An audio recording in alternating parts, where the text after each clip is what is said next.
This radio telescope scans the universe for extraterrestrial intelligence. Who or what sent this unexplained signal? Is this image of a face on the surface of Mars a cry for help from a dying planet? Was this woman abducted by aliens and used as a guinea pig for their medical experiments? Mysteries from the files of Arthur C. Clarke, author of 2001 and inventor of the communications satellite. Now in retreat in Sri Lanka, he ponders the riddles of this and other worlds.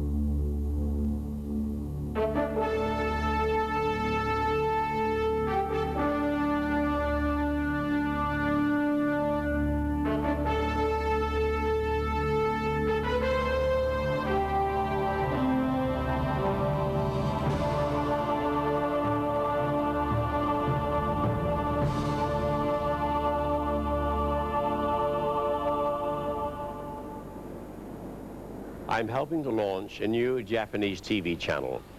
From my back garden, my contribution is being beamed thousands of miles to Japan thanks to tons of satellite equipment crammed on my roof.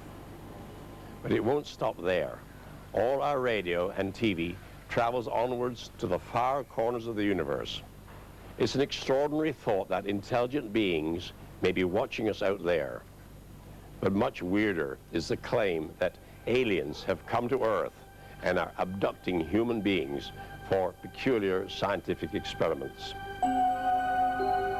Howard and Connie Menger became famous throughout America after claiming they'd been chosen by aliens who wanted to know more about life on our planet. They say that in the 1950s, the area near their home became an intergalactic meeting place. According to the Mengers, flying saucers brought numerous unearthly visitors who were able to materialize or vanish at will. They even took Howard with them on journeys through the solar system. Ever since, Howard has tried to discover the secrets of their spacecraft in the workshop at his home.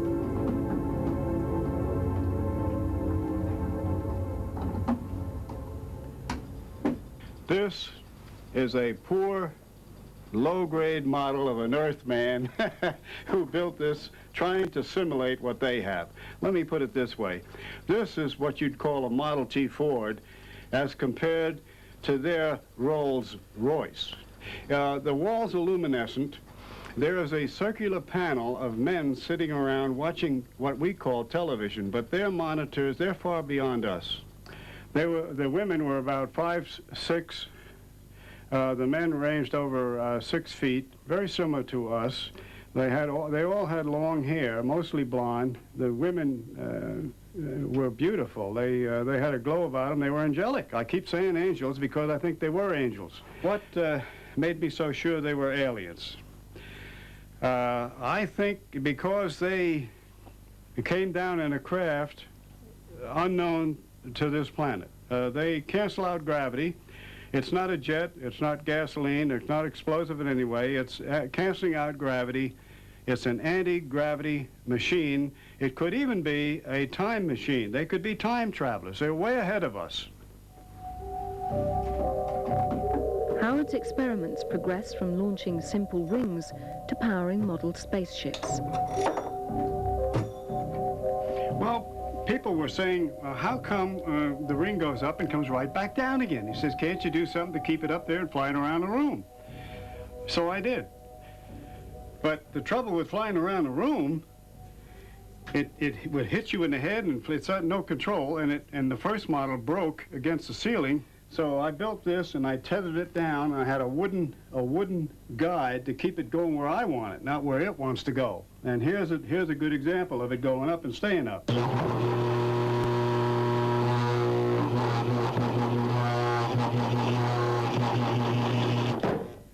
A lot of power there. See, it wants to take this up with it.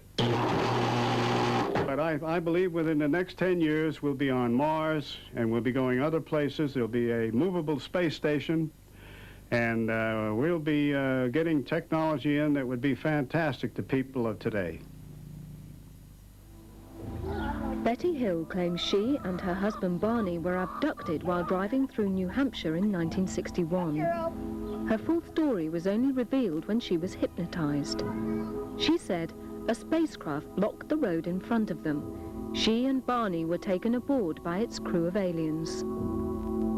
There was one person there who spoke English in a very limited way, who kept trying to reassure us that no harm was going to come to us. They just wanted to do some simple tests. Both of our exams were very similar in most parts, and that they were very interested in our eyes, ears, nose, throat. They took scrapings of our skin, sample of our hair, and are interested in our feet. Then with me, they did what they called testing my nervous system, and he tried to insert a needle-like instrument into my navel, which he called a pregnancy test, and it caused pain, so they stopped doing it. They did not all look alike. They ranged in height, probably 4 to 5 feet. As far as appearance, they had no hair and no protruding part of the ear. They had large eyes, small nose, thin slit for a mouth. They were all basically dressed alike in a one-piece dark outfit, but some were wearing jackets, but not all of them. Some were wearing caps, but not all of them. If you've been abducted, you know something unusual has happened, you go to the police. Every real abduction I've worked with has gone directly to the police within 5 hours. And not only that, these people who think they've been abducted and haven't, on real abductions, they always take some possession belonging to the person. About 6 weeks after our abduction, Bonnie and I came home one night, and on the kitchen table was a pile of dry leaves and my blue earrings I was wearing that night. So we knew, they knew where we lived. At Harvard University, psychiatry professor John Mack records and analyzes abduction stories. To help his subjects recall their experiences, he uses hypnosis. Let your body relax, just sink inside. What particularly worries you? I'm right on the edge of what I'm going to remember, what I'm going to see, and what persuaded me that I was dealing with something of extraordinary importance here is the degree to which the experiences or the experiencers share so much in common in what they report has happened to them. And it goes something like this. The person is in their home, bedroom, in a car, in a schoolyard in the case of children. They will hear a humming or experience a very bright light which emanates sometimes from a UFO, which they may see. They feel paralyzed by it. They may see one or more small gray beings with large eyes or more luminous beings. They're shocked by this. They don't believe it.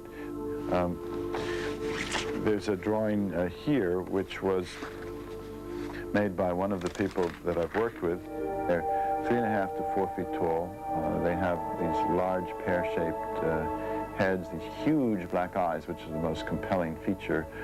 Just little slits for nostrils, tiny hint of a mouth, no ears, no hair.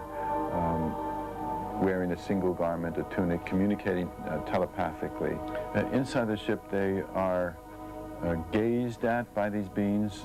They are probed with instruments which are very similar among the different abductees, but not similar to any medical surgical tools that we have here on Earth. Skin scrapings taken, eggs taken from the women, sperm from the men. This they report. Under hypnosis, a British policeman was amazed to find himself recalling a close encounter. Alan Godfrey was on patrol in the small hours of the morning in his police car. As I came up the road here, I was confronted with this diamond-shaped object, 25 meters wide, 14 meters high, huge thing. The top half of it had dark windows or dark paneling. It extended the full road here. It was hovering about 5 feet off the ground. The bottom half was rotating. There was no noise coming from the object, but the trees were all shaking violently. I was just totally gobsmacked, you know. And the next thing I can remember, there was a blinding white light, just... And I kind of came round again, another 200 metres up the road, actually driving the police car. And at 3/4 of an hour had gone by, you know. So I decided that I would undergo hypnotic regression.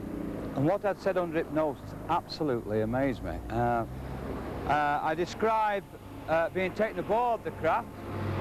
The frightening thing, to me anyway, was I was absolutely terrified of these small creature type things with large heads and black eyes.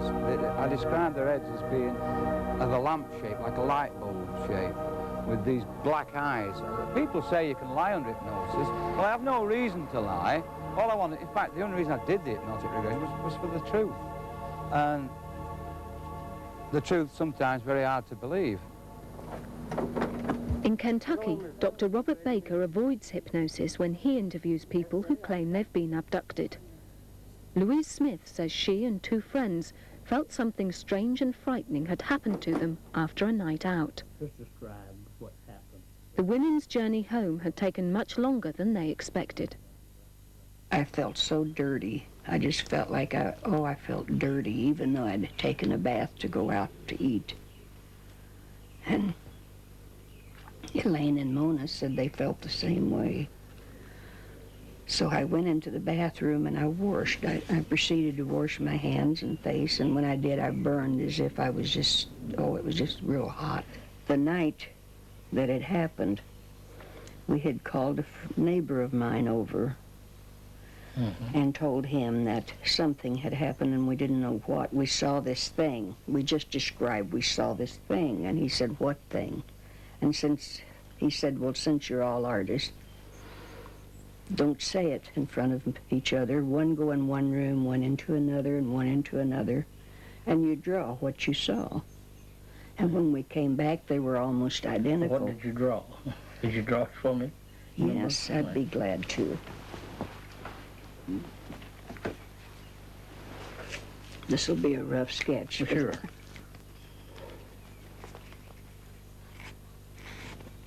What appeared to be hovering over us.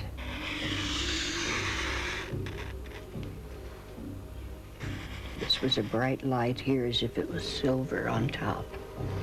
And then there was small lights of different colors all around this way.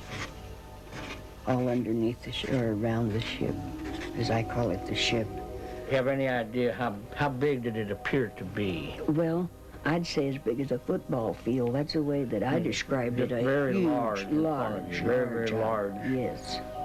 We didn't know anything what had happened to us until after hypnosis. You know, I felt that my head was covered, and then something hot just felt like it was flowing over me. And I've lived with the fear ever since that they had made a mold of my face because I could feel this coming off, you know. Did you see anything?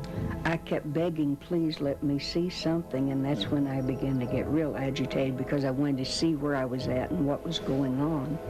And then when they uncovered my eyes, I remember crying aloud, I don't want to see anymore. You know, I saw him, and around me was these little figures that was about 4 to 4.5 feet tall. And they appeared to have like hoods on, but the eyes were very dark and just piercing dark eyes. And their hands weren't fingers like ours. They came down as if to be like, I had described it like a bird. When you take and pull its wing apart, it had little jagged things like this, like wings, you know. But it wasn't. They just flopped around, and they were in gray color. It's as real to me today as it was the day of hypnosis when I really discovered what had happened to me. But I got a sense of relief out of it, knowing that I was totally under their power. They had me there. I had no way of escape. But they let us go, so that's why I don't have a complete fear of them, because they had every opportunity to keep me or to do whatever they wanted.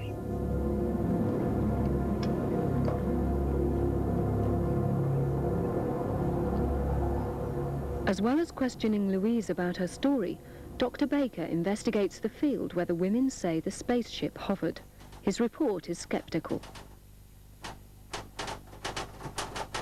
Well, interestingly enough, when we talk about any alien abduction, the only way that people can get to it and at it is through hypnotic regression, which is the most unreliable procedure that man has ever invented.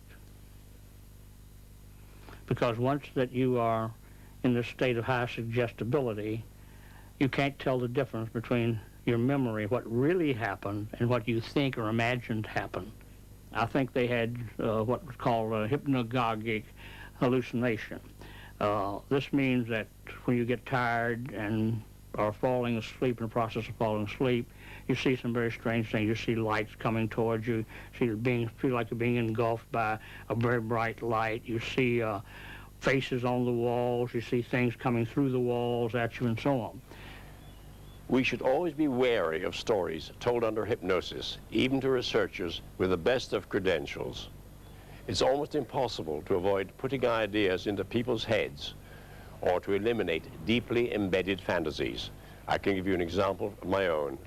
I have a memory, I think I have a memory, of something that happened at an Air Force base that I was working on during the war. I seem to see a fighter spiraling down and crashing, and the pilot just stepping out casually, unharmed. Now, it's very clear in my mind, but I can't really believe that happened. But now, after all these years, there's no way that I can tell whether it's real or a fantasy.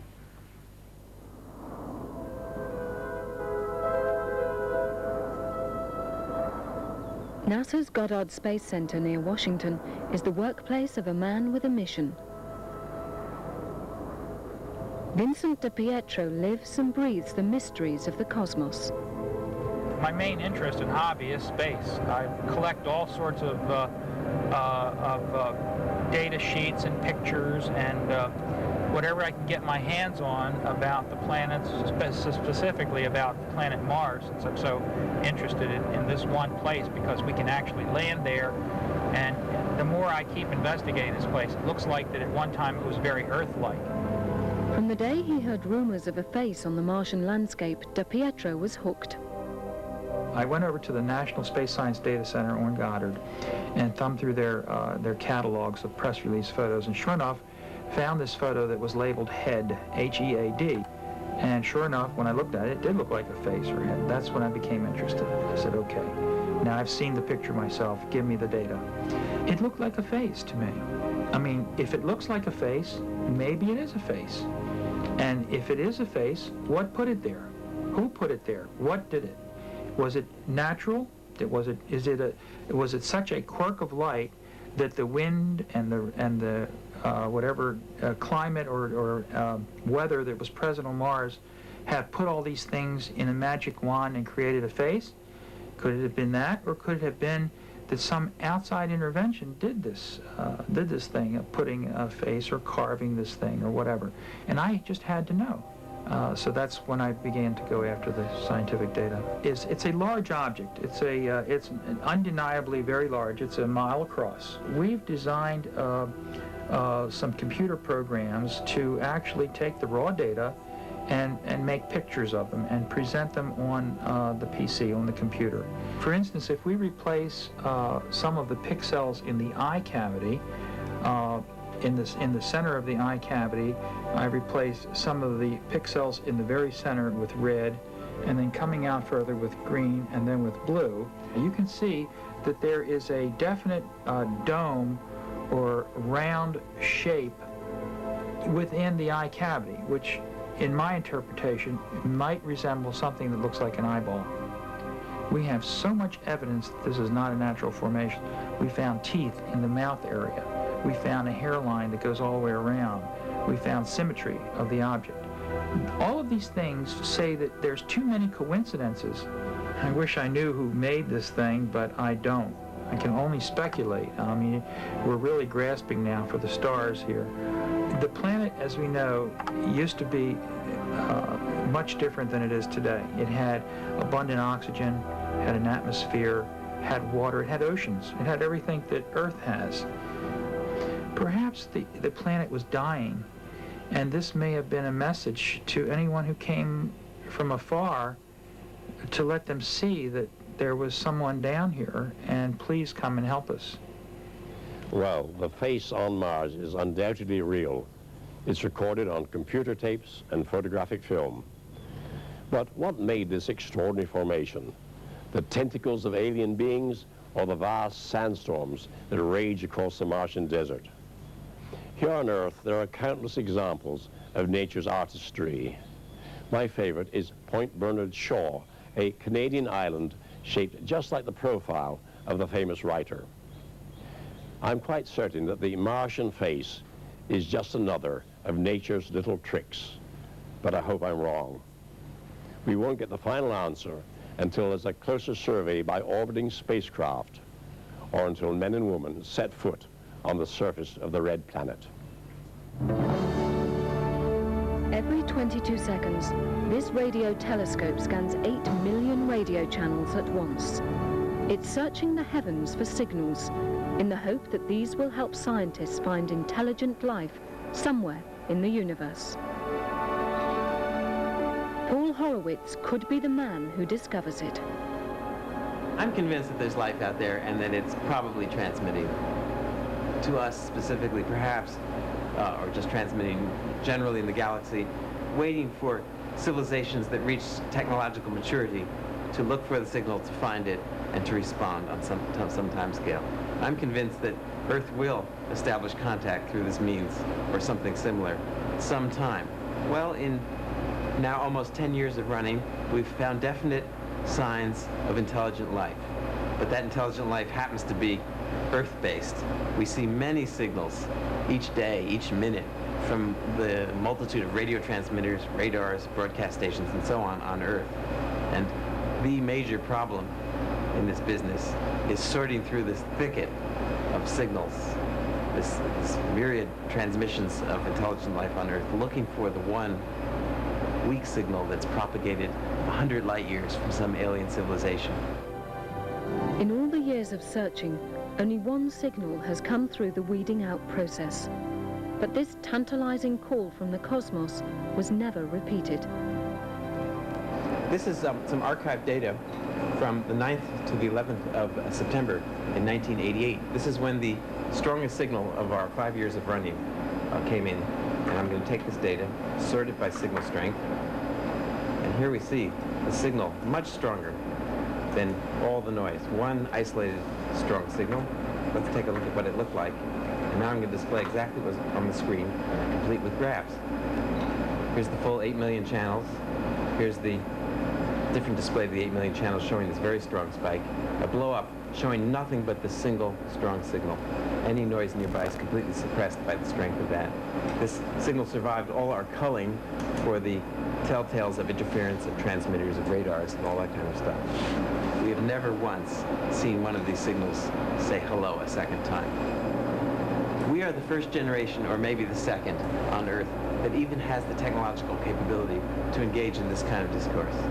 You couldn't do this 100 years ago. We didn't have radio telescopes. We didn't have microwave receivers. We didn't have computers.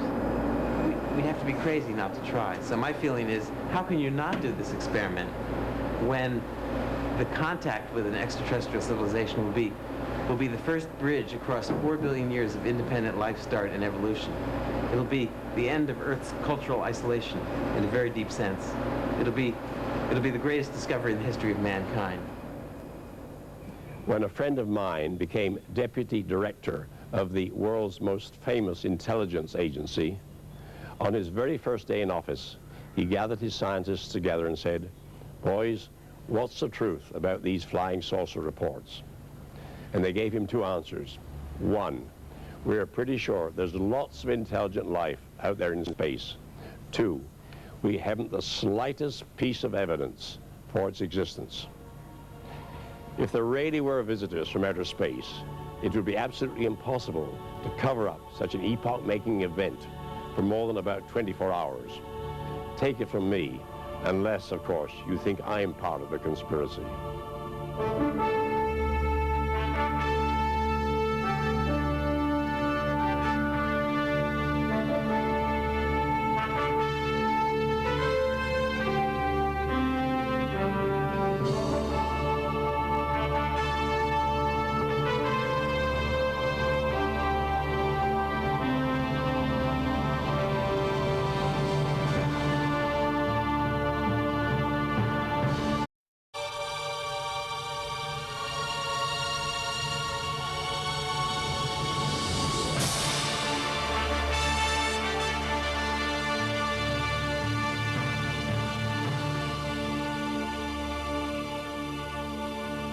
Σε αναζήτηση ηλίας στην ερημιά της Αγγλίας είναι το θηρίο του Bodman. Το μυστηριώδες ελουροειδές που αφήνει έντονα τα ίχνη του κυνηγώντας πρόβατα και βοήδη. Αυτός ο κάτοικος του δάσους δέχτηκε πράγματι επίθεση από την τίγρη της Τασμανίας, ένα πλάσμα που οι ειδικοί λένε ότι εξαφανίστηκε πριν από 60 χρόνια. Στην Αυστραλία ψάχνουν τη νύχτα για ένα μεγάλο ελουροειδές που η επιστήμη λέει ότι δεν υπάρχει. Θα αποδείξουν όμως ότι οι επιστήμονες κάνουν λάθος.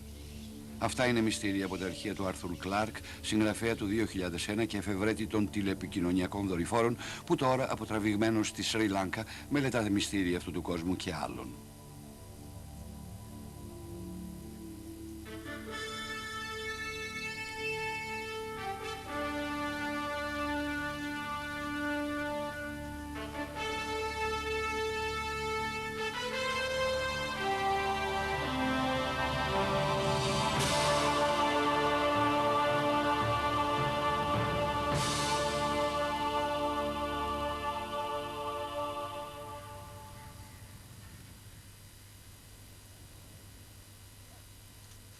One of the most popular exhibits here in the Colombo National Museum is the infamous man-eating leopard of Punani, a fearsome beast in its day.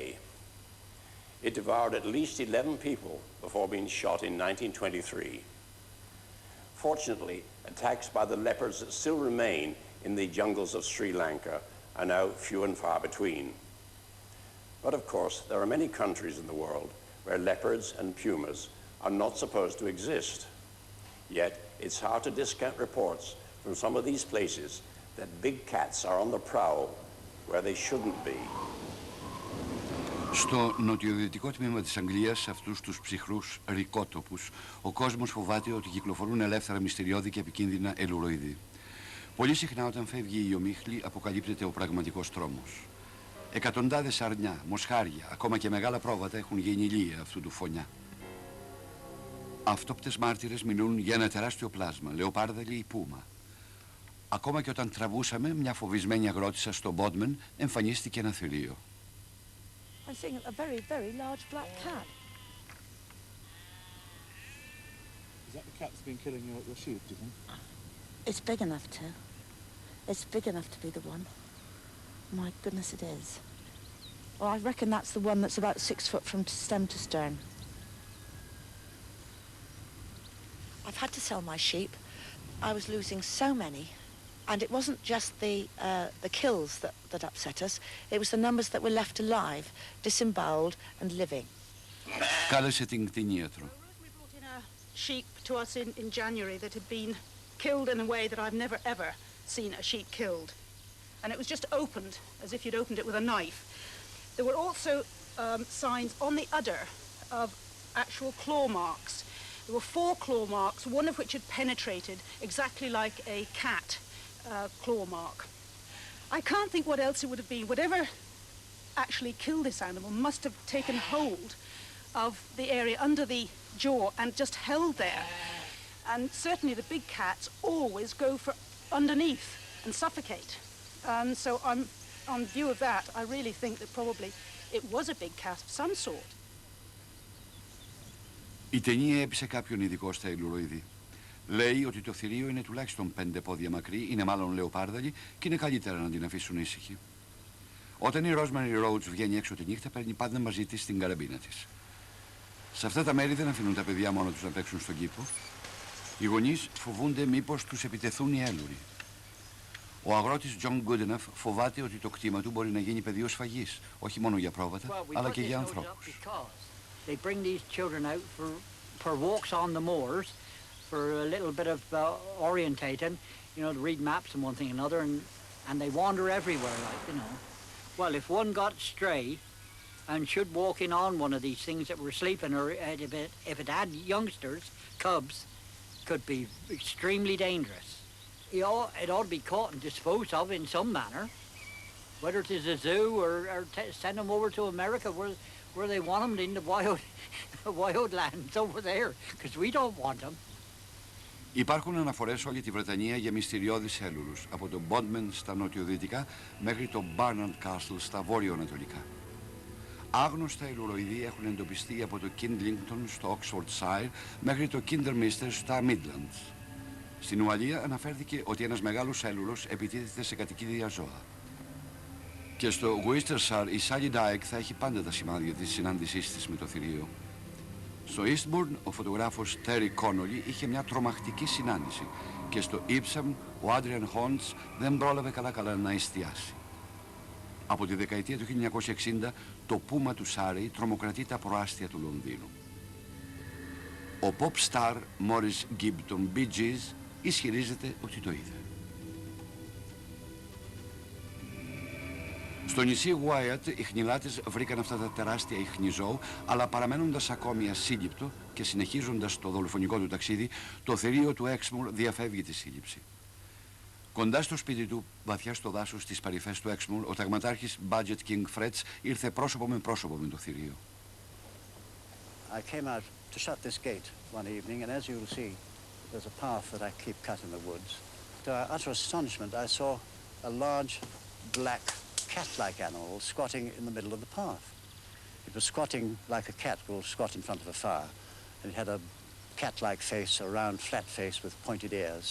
And I realized at once that I'd seen something strange that I'd never seen before in this country. And my immediate reaction, of course, was this must be the famous beast of Exmoor that had killed so many of my neighbor's lambs. Αυτός ο αγρότης έχασε 50 αρνιά. Σύντομα κι άλλοι αγρότες βρήκαν τα ζώα τους σφαγιασμένα. Μαζεύτηκαν όλοι μαζί να κυνηγήσουν τον έλουρο, αλλά το θηρίο συνέχισε να σκοπάει το θάνατο. Καθώς οι απώλειες αυξάνονταν, ένα απόσπασμα ελεύθερων σκοπευτών από τους βασιλικούς πεζοναύτες ήρθε στην περιοχή υπό τις διαταγάς του Άντι Μπιούκαναν. Zeroed the weapons in and the night sights because we decided we would operate at night. Because the beast, and I'll refer to it as the beast, operated purely at night. One of the guys saw it and he couldn't fire at it because there was a farmhouse right behind it. From what I've seen and heard, I think it's a large cat of the puma variety. But that's not 100% until it's hanging by its heels, which I don't think it will be. Όσο ο έλουρος της Βρετανίας συνεχίζει την αναζήτηση της λίας του, ο Αυστραλιανός Σύλλογος Σπάνιας Πανίδας πλησιάζει το δικό του θύραμα. Η αποστολή του Άρθουρ είναι να πιάσει ένα ζώο που η ύπαρξή του παραμένει μυστήριο. Την τίγρη της Κουίνσλάνδης. Cars 2, 3 and 6 over on the eastern route. Don't leave your circuit at all, right? Keep recording everything you see, you know the usual procedures. And we'll rendezvous back at 20:30. Οι επιστήμονες αρνούνται να πιστέψουν ότι υπάρχουν ελουροειδή ελεύθερα στην ηπειρωτική περιοχή της Αυστραλίας. Οι αυτόπτες μάρτυρες διαφωνούν. Οι ερευνητές ελπίζουν ότι τα σχολικά βιβλία θα ξαναγραφτούν. Well, we try to go to areas where reported sightings of the animals that we study at this time of year are most frequent. But every now and again we get a tantalising sighting or two which makes us say, well, let's go out and do some more research. This particular animal we're talking about is something that's often referred to as the Queensland marsupial tiger. Από τα δάση της Βόρειας Κουίνσλάνδης μέχρι κάτω στην Ανατολική Ακτή έχουν έρθει αναφορές για το ελουροειδές της Αυστραλίας. Το 1910 ένας κυνηγός στην Κόραντα καυχήθηκε ότι οι περισσότερες τίγρεις που έχω σκοτώσει είχαν μήκος 4 πόδια και μαύρες ραβδόσεις. Από το Όρι Μπέλαντον ήρθαν το 1925 αναφορές για ένα ζώο που ήταν πολύ άγριο. Είχε ωραία γούνα με ραβδόσεις σαν τίγρη. Το 1923, τρομοκρατημένοι ντόπιοι είπαν στο διευθυντή του ζωολογικού κήπου της Μελβούρνης για μια τίγρη, μεγάλη σαν μπουλντόγκ, με σκούρες ρίγες και πολύ μεγάλα μάτια. Είπαν ότι δεν δίσταζε να επιτεθεί σε ανθρώπους και σκότωνε συχνά τα σκυλιά τους. Αυτή η μοναδική φωτογραφία από το Όζον Κούντουκ είναι η μόνη φωτογραφία της τίγρης της Κουίνσλάνδης. Απόψε η έρευνα του Άρθουρ δεν είχε αποτέλεσμα. Well, it was very good if we were looking for ring-tailed possums. We saw plenty of those. But I can't say we've had too much success tonight, so I guess there's always another day. We'll just keep on plugging away and see how lucky we can be. Cairns City, fine and moderate with fresh southeast winds with a top of 30 degrees. The tropical north... Στο ραδιόφωνο στο Cairns, η τίγρη της Κουίνσλάνδης είναι το θέμα της σημερινής τηλεφωνικής επικοινωνίας.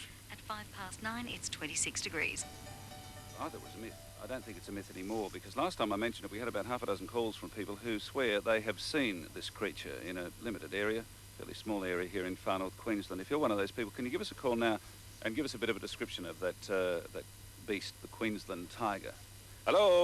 Who's that? Fred Bolton. I'd like to have a talk about that tiger. Have you actually ever seen one? Yeah. We was going along the bush track in a vehicle, and it had been hit early hours of the morning, laying dead beside the road. It was like an average-sized cattle dog, a gingery colour, a face more like a bull terrier, quite solid, big teeth. Yeah. Gee, I wish you'd picked it up and taken it somewhere, Fred. Yeah, we never even thought about it. Yeah. Who's that? This is Ted here, John. Hello, Ted. Are you talking about the Queensland tiger, Ted? Yes. One Sunday, I decided I'd go over to the river and do a bit of panning for gold. I looked into the down and saw this cat, which looked back at me, and it had white stripes on it, and the hair would have been a dark colour with the white stripes. The stripes were white? White stripes, yeah. Against a darker background? Darker background, yeah. Going on the markings and the size of the cat, I would say it must have been a Queensland tiger. Hello, Charlie. Well, I've listened with interest to Fred, Ted, Stan and Dan. I think there's a Queensland tiger, and I've seen it. Well, actually, Nigel and I were both cutting pine, hoop pine, up on Mount Stanley, which is at the headwaters of the Brisbane River. And we were walking along a snigging track, and suddenly I saw, looked very much like a tiger. And it did 2 half rolls on a big old pine stump that must have been about that wide across. And the tiger took up the full distance across like this, and as it was doing the couple of rolls, I said to Nigel, "Hey, Nigel, can you see that, what looks like a tiger?" Can you see what I see, you said? Oh, can you see what I see? Charlie, this was the Queensland tiger, wasn't it? Of course it was. And the most distinctive feature there was 2 curved horizontal white stripes. And surrounding that were these typical tabby cat, dark grey, merging into ginger. It reminded me very much of a cat that is going to spring on prey. And I think Nigel said, well, we'll keep our axes handy. Right, we'll keep our axes handy. And we walked by. And when we walked by, boy, I don't think Nigel actually saw it leave the stump, but he saw it after it left the stump. It was a tiger of some sort, and that's why one didn't talk about it very much, because bush people were mostly pretty sceptical, but I've reached the stage in life now if I tell it as it was, and that's how it was. Good on you, Charlie. We'll talk to you again one day. Thank you. Cheerio for now. That's Charlie. What an amazing story. Όλο και περισσότεροι Αυστραλοί πιστεύουν ότι η τίγρη της Κουίνσλάνδης θα ξεπροβάλλει από τη χέρσο ενδοχώρα και θα αναστατώσει τους ειδικούς.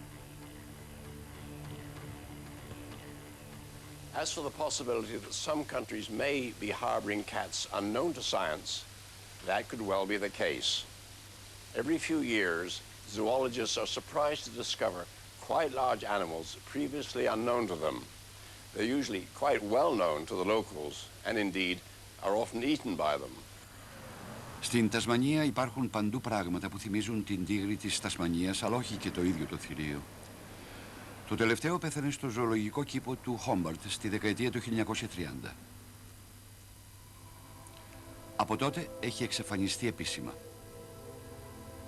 Από το τέλος του 19ου αιώνα ξεχύθηκαν χιλιάδες από τις φωλιές τους μέσα στη ζούγκλα και στους λόγκους, καταδικασμένα σε θάνατο λόγω της αμοιβής που έδιναν για το κεφάλι τους. Για κάθε νεκρή τίγρη της Τασμανίας ο κυνηγός έπαιρνε 5 λίρες, σχεδόν όσο ο μισθός ενός μήνα. Σήμερα, μακριά από την πόλη, βαθιά μέσα στο δάσος, ο Ράστι Ρίτσαρτς ασκεί το επάγγελμα του δασοφύλακα, έχοντας σαν παρέα μόνο τα βόδια του και το σκύλο του.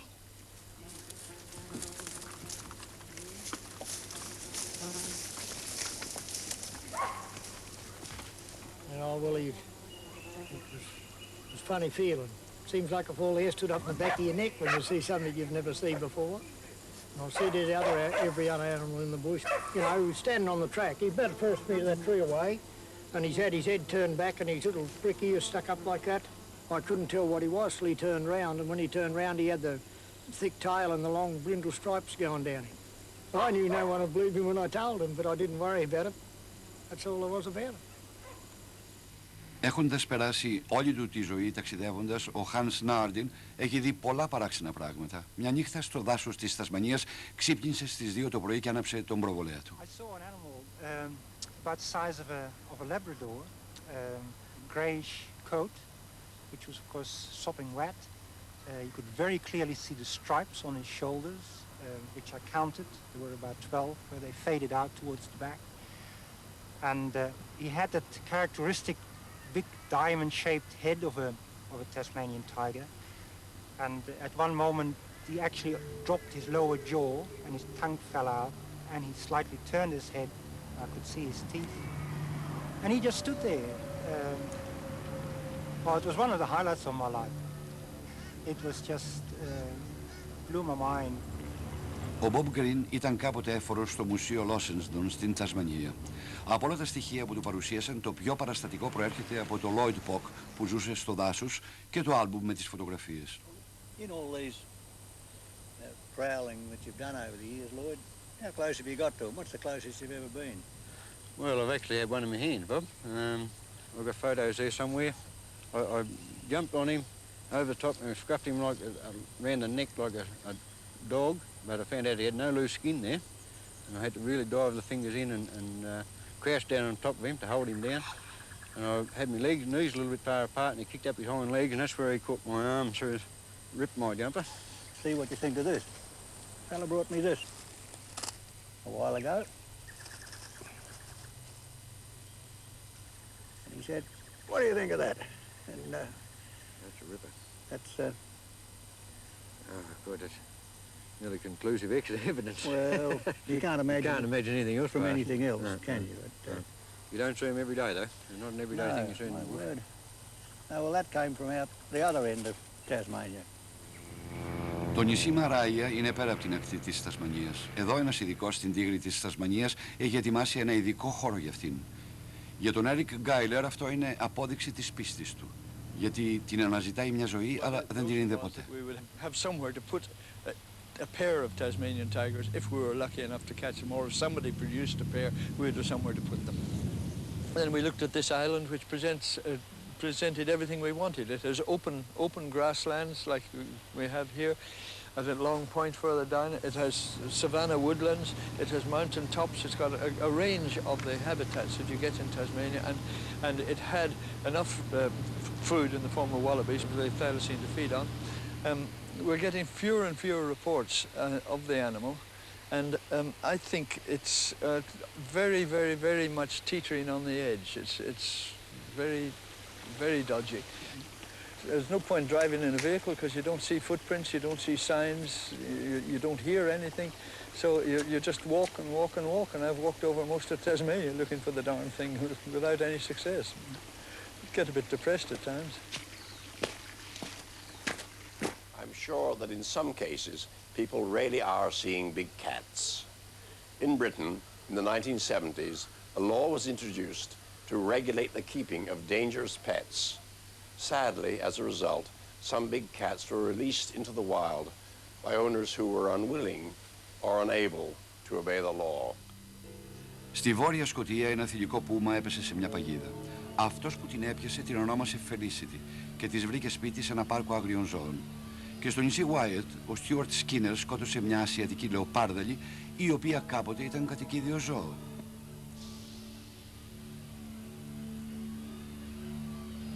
Στο Shropshire αυτή η ασιατική αγριόγατα βρέθηκε νεκρή δίπλα στο δρόμο 3.000 μίλια μακριά από την Αίγυπτο, το φυσικό της περιβάλλον.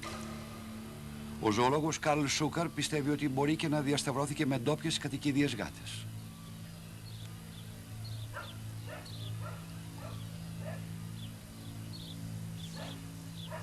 As far as big cats living in Britain, I don't think there's any doubt anymore. There are certainly pumas.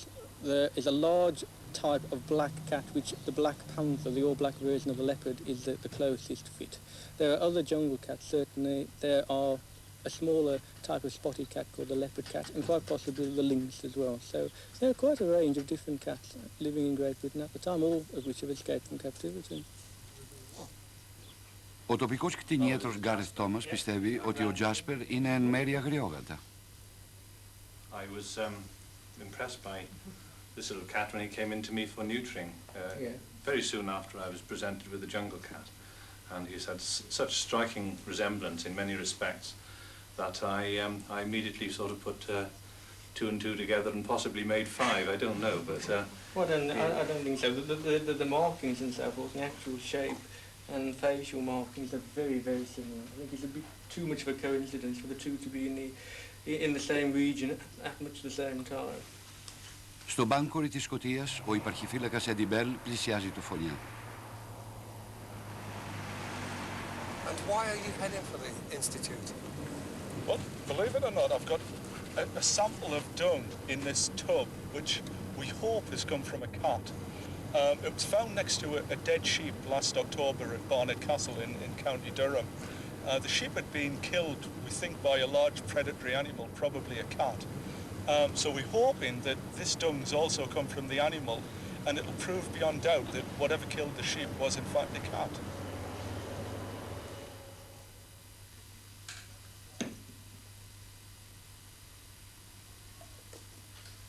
So, does it actually look like it's come from a cat? Not just look, smell it. Yeah, yeah. It smells like a cat. Completely different from a badger or from a wild cat or from a fox or a dog. It's typical of a rather acid and really very unpleasant smell. The size is another thing. It's much larger than anything that a fox or a dog would produce. You know, it looks exactly like the cats that I've seen in the Serengeti, made by cheetahs, by lions, and by leopards. Right, yes.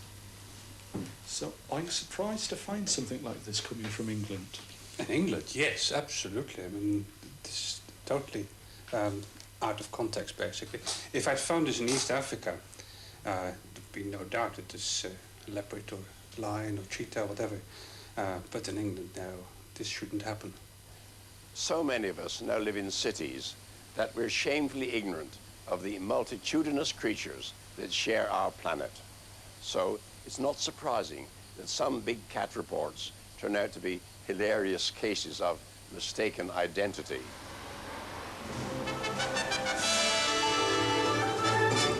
Classic FM News, it's 4 o'clock. I'm Claire Carson. Reports are coming in of a lioness on the loose in North London. Police say there have been 2 positive sightings and another 8 possible sightings of the beast in Winchmore Hill. People are being warned to stay indoors, and a police helicopter has been brought in to help the search, along with zoo experts with tranquilizer darts. Police say no zoo or circus has reported an escaped lion. And spotted like a creature walking along the bank. So I said, what do you make of that? I said, it's a bit big, isn't it? So. And I said, I don't know what that is, but I think I'm going to go and get a camera if I can. Well, the witnesses were convinced that they'd seen a young lioness, and they actually described it as being about 2.5 feet tall to the shoulder and having a short, light-coloured coat with very big padded paws and walking very distinctively. They brought other men with nets, big nets, and then all of a sudden there were well, I think one helicopter, but it was pretty noisy, circling the area. But by that time we'd taken, well, Dave had taken a photo. Well, after about 2 hours, when we finally saw the enlarged photograph, we felt considerable relief when we actually found out what the animal was, according to the expert eye that was cast over it. Οι ειδικοί αποφάνθηκαν ότι το θηρίο του Windsmore Hill ήταν ο Μπίλμπο, μια γάτα με πυρόξανθο τρίχωμα. I learnt the real truth at about 5 o'clock when the police went down the road saying that you could now come out, that they believed that the lioness was actually a domestic cat. I don't think he wants to be a real lion at all. I think Bilbo's quite happy being a pampered pussycat. I think if Bilbo ever met a real lion, he would run and hide.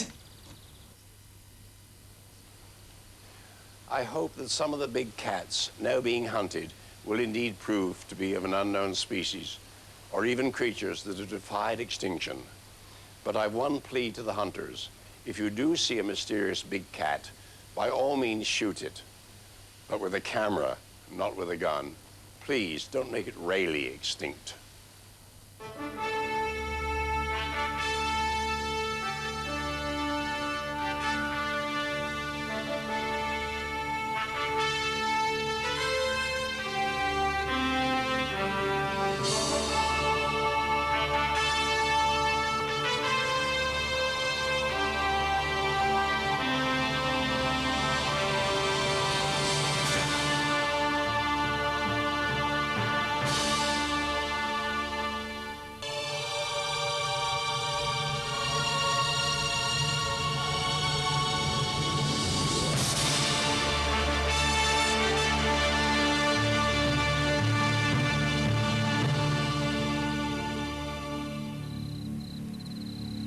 Γλυκοχαράζει πάνω από τους γίγαντες του νησί του Πάσχα. Αυτό είναι ένα από τα πιο μυστηριώδη μέρη της γης, έρμεο των κυμάτων 2.500 μίλια από τις ακτές της Νοτιού Αμερικής. Επί 250 χρόνια αυτά τα τεράστια πέτρινα αγάλματα αποτελούν πρόκληση για τους εξερευνητές. Ποιοι είναι αυτοί οι γίγαντες, από πού είναι? Μερικοί ζυγίζουν 80 τόνους. Έτσι μετακινήθηκαν. Γιατί αυτοί που τα κατασκεύαζαν άφησαν ξαφνικά τα εργαλεία τους και εγκατέλειψαν για πάντα τη δουλειά τους? Αυτά είναι μυστήρια από τα αρχεία του Άρθουρ Κλάρκ, συγγραφέα του 2001 και εφευρέτη των τηλεπικοινωνιακών δορυφόρων που τώρα αποτραβηγμένος στη Σρι Λάνκα μελετά τα μυστήρια αυτού του κόσμου και άλλων.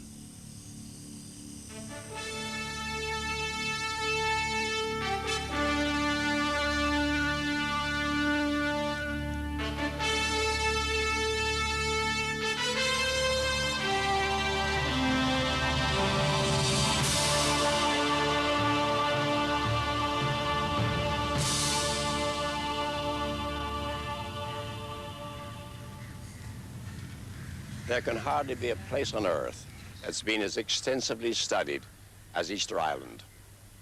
Archaeologists have sketched, measured, and mapped more than 19,000 sites.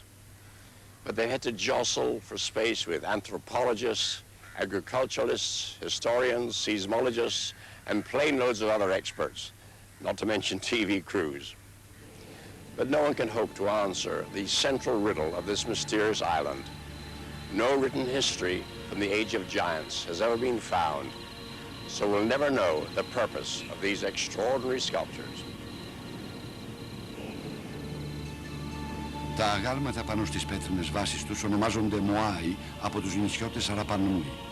Κανείς δεν γνωρίζει γιατί φτιάχτηκαν κατά εκατοντάδες όλο το νησί, αλλά μετά από 250 χρόνια έρευνας αποσπάσαμε μερικά από τα μυστικά τους. Μερικά είχαν κάλυμα κεφαλής, μερικά είναι μισοθαμμένα.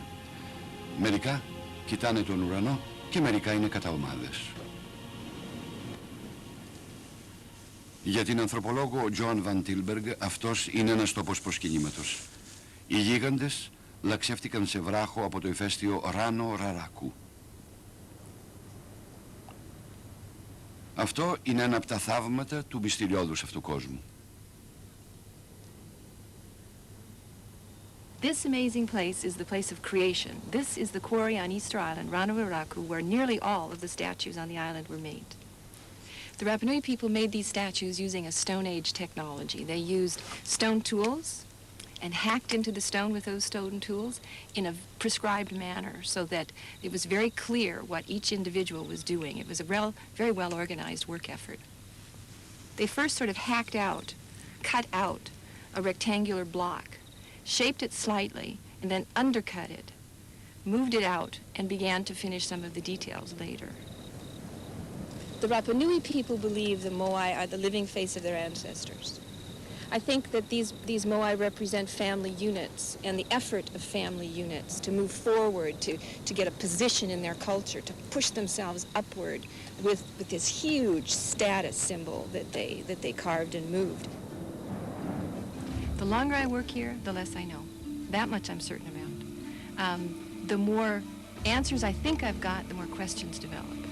It just seems to me like this is a place of never-ending, enigmatic thinking. This is a place of, it's been called a place of mystery, it is. I think there are questions we will never know how to form. There are answers we will never be able to get out of these silent sentinels. Απαλλαγμένα από το ηφαιστειακό τους υπόστρωμα τα αγάλματα μεταφέρθηκαν από εδώ σε όλα τα μέρη του νησιού. Ο αρχαίος δρόμος από το Λατομείο στο Ράνο Ραράκου ήταν γνωστός σαν Ιερά Οδός. Αυτό που δεν είναι γνωστό είναι το πώς έκαναν οι γίγαντες αυτό το δρόμο. There are statues in the parks and streets near my home in Colombo. Most of them are much smaller than the Easter Island giants. Yet erecting them was far from easy. Not long ago, the government restored a huge statue which had fallen down centuries before. Even with modern technologies, it proves to be what one newspaper called a feat that even engineers shudder to touch. So how on earth did the Easter Islanders transport and raise their giants? Ακόμα και οι πιο σύγχρονοι Ιαπωνέζικοι γερανοί και εξκαφείς δυσκολεύονται να σηκώσουν τα Μουάι. Το 1934 αυτή η γαλλική και βελγική αποστολή δεν διέθετε τέτοια τεχνολογία. Δυσκολεύτηκαν να πάρουν τα Μουάι τους. Χρειάστηκαν 100 νησιώτες και όλο το πλήρωμα του πλοίου για να σύρουν με έλκυθρο ένα άγαλμα 6 τόνων.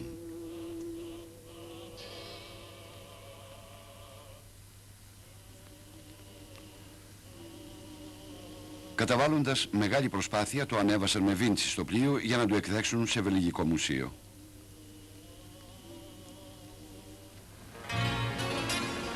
Η Πράγα είναι η πρωτεύουσα της Δημοκρατίας της Τσεχίας και πατρίδα ενός ανθρώπου που αφιερώνει όλο το χρόνο του στη μεταφορά βαριών αντικειμένων. Ο Πάβελ κάνει μεταφορές για να ζήσει και για να διασκεδάσει. Τα προβλήματα της μεταφοράς των Μωάι τράβηξαν την προσοχή του Πάβελ. Έτσι έφτιαξε ένα γίγαντα από μπετόν, επιστράτευσε εργατικά χέρια για να ελέγξει αν αληθεύει ο θρύλος. Λένε ότι οι γίγαντες είχαν περπατήσει. Ο Πάβελ απέδειξε ότι αυτό μπορούσε να γίνει ταλαντεύοντας το γίγαντα από τη μια μεριά στην άλλη. Σήμερα ελέγχει άλλους ισχυρισμούς. Πρώτον, ότι τα Μουάι ήρθηκαν ανάσκελα πάνω σε κυλίνδρους. Επιστράτευσε λοιπόν εργάτες της Πράγας και τους έζεψε. Χρειάζονται μόνο 20 γεροί άντρες για να κινήσουν πάνω σε κυλίνδρους ένα Μουάι 9 τόνων.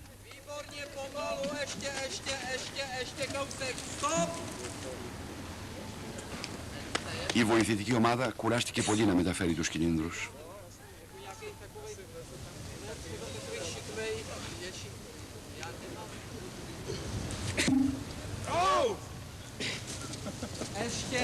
This method was probably used for small statues.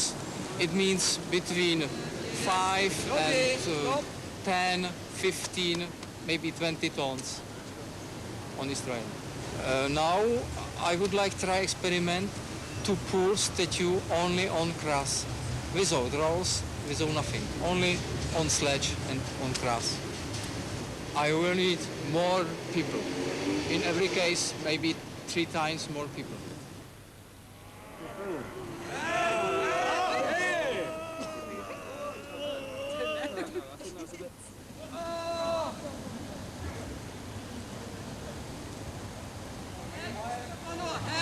Ακόμα και με τριπλάσια εργατικά χέρια, χωρίς τη βοήθεια των κινήνδρων, το Μωάι δεν κουνιάται ούτε σπιθαμί.